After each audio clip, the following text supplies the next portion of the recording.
a few ideas, and I'm going to hope to spend most time on Kenya. Ethiopia is a fascinating country, and I wanted to mention it because I have to travel there next week for a major conference, and I'm really looking forward to it, because Ethiopia is probably the most fascinating country in Africa. It's also one of the poorest. It was, it was autonomous. It was almost never colonized for a few years around before the beginning of the First World War. The Ethiopians colonized it. Basically, it was independent throughout, and it was ruled by the Abyssinian dynasty. Haile Selassie's a name I'm sure that's familiar to you.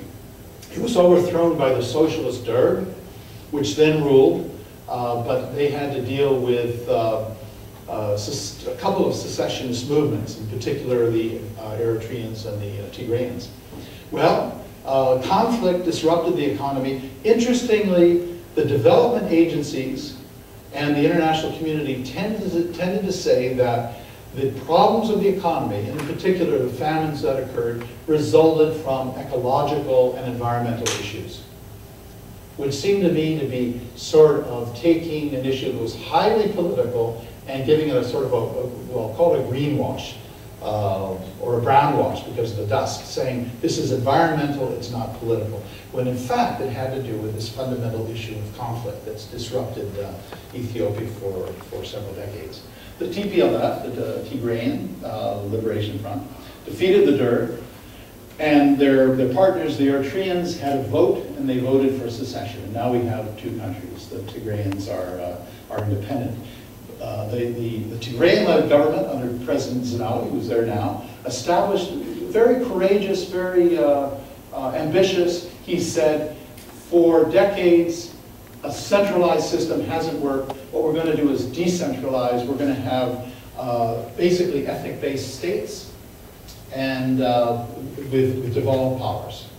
So that was an interesting experiment, and one would have hoped it would have worked, and in some ways it has. But conflict has resumed amidst claims that devolution was not authentic, that real powers weren't given to them, and also over the issue of corruption in subsequent governments. So we haven't really seen the end of that experiment yet. It's a very interesting one that says basically you can the levels of the Oromo, the Somalis, etc., will be better off governing themselves. Interesting idea. Tanzania, strong centralized post-independence state led by the African Socialist Party, the CCM, Chama cha Mapinduzi, and President Nyerere, who some of you might be familiar with. What happened under the system, socialist, it was a form of African socialism. The economy slipped under a command economy, and declining rural production followed the process of villagization. Some of you perhaps have studied the Tanzanian experience.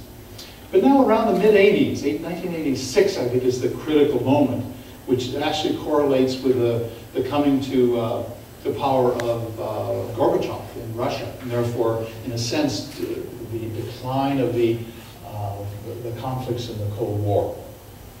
Liberalization came. And the liberalizations basically was pushed from the outside. The Tanzanians, some part of the Tanzanian government liked it, and liberalization meant that the strong hand of the government in the economy, in retail trade, in controlling major nationalized industries, etc., was ended, and over time there was privatization of some of these industries.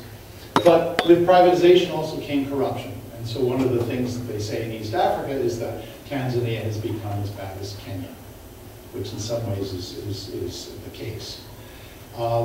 Today, the state competes with the villages for resources, which is very intriguing. I'm quite interested in conservation and the use of land for conservation. And what we find is the federal government, basically, the central government, basically is looking to get the same resources so that they will have resources flow back to the government, as opposed to having communities benefit from various types of development.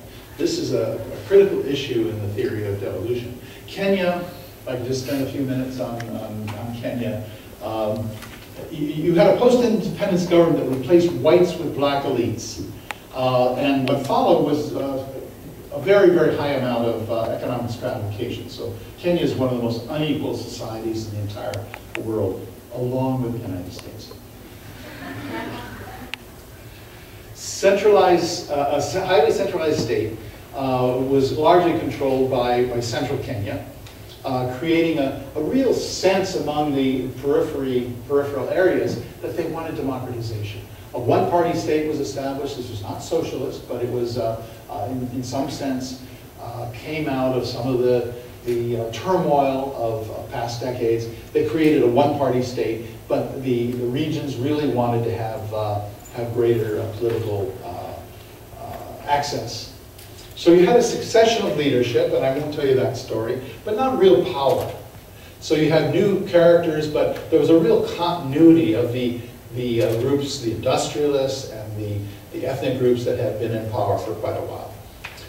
That led up to a severe conflict following the 2007 general election, and there was quite a bit of violence. There was about 1,300 people killed, but many of you perhaps have heard of that event. Out of that, with the intervention of Kofi Annan, they established a coalition government. Hasn't been terribly successful, but they've done something. And one of the things they did, and I would say probably the most important, they voted in a new constitution. The constitution in 2010, August, promised devolution of powers. The creation of counties, which were essentially the old districts, which would be empowered. They would have their own governors. They would elect them, where previously they had been appointed officials all the way down from the centralized state. They would have basically their own representation, and they would control a much larger amount of the budget, and they would have control over things like land tenure and economic development in the local area. There's a tremendous challenge now of establishing a transparent system in the counties, in each county, because each one can modify the institutions in their own interests, so in order to stimulate the pursuit of development. So devolution of power is a strategy for establishing governance closer to the governed, the lower level, to achieve some sort of efficiency and transparency. But does that mean counties are immune to corruption? The county I was just in, I wanted to mention, was Narok District, which is famous for having the Masai Mara Game Reserve. The potential revenues that should be realized by the county are really quite enormous. Today, they receive, actually, in the coffers, about 1/5 or 1/6 of the total money that comes. And where does the rest of the money go? Corruption. So some people are rich, but schools are not built, roads are not constructed, clinics and health remains at a rudimentary level.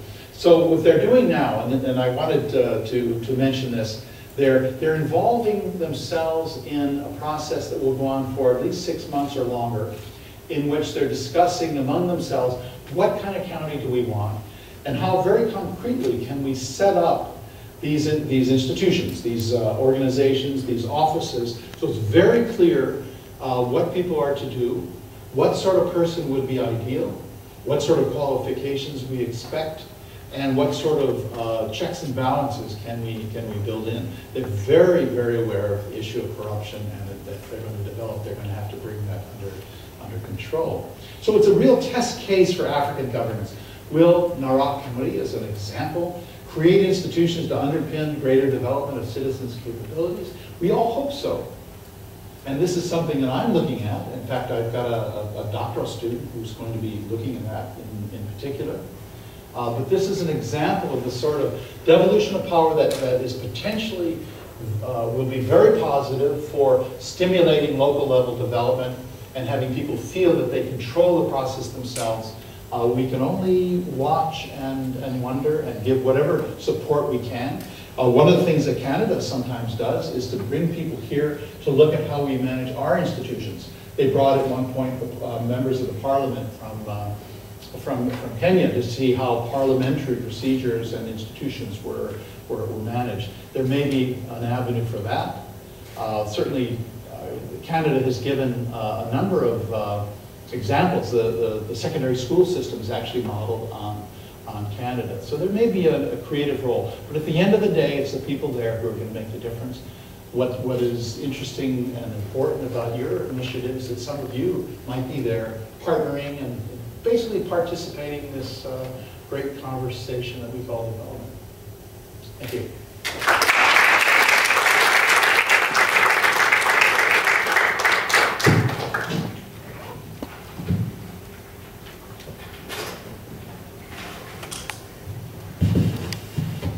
Great.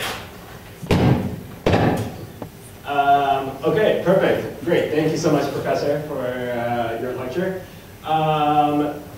Because we're really short on time right now, we're going to jump right to the last speaker. No, I'm just joking. Let's bring up our second presenter for this second session, Cindy Petrel. She's a U1 mathematical science student here at McGill.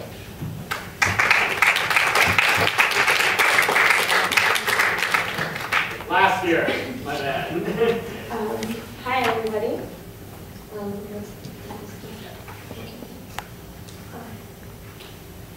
So I'm Cindy, and I was born in France but grew up in Cambodia, and have lived in Uganda, Haiti, Thailand. So I've moved around, Laos as well. So I've moved around a little bit, and I've been able to study international development here at McGill. And today I'm going to talk about some of the things that I've noticed about aid and how I think that things should be happening, I guess, and about replacing relief for sustainable development. So I heard about some really exciting projects today by Lena and Michelle, and so that's really exciting. But this one. The thing that I want to focus on today is to talk about empowerment and human dignity, which are respected, and I feel, in these projects that I've heard about. But yeah, so talking about empowerment and dignity, I'm going to talk about also, of course, relief and sustainable development, and the issue of timing, like when to choose, when we're doing relief, when is the time for relief and when is the time for sustainable development, and then about the sense of ownership and the need for training. So first of all, I'm going to start with a story.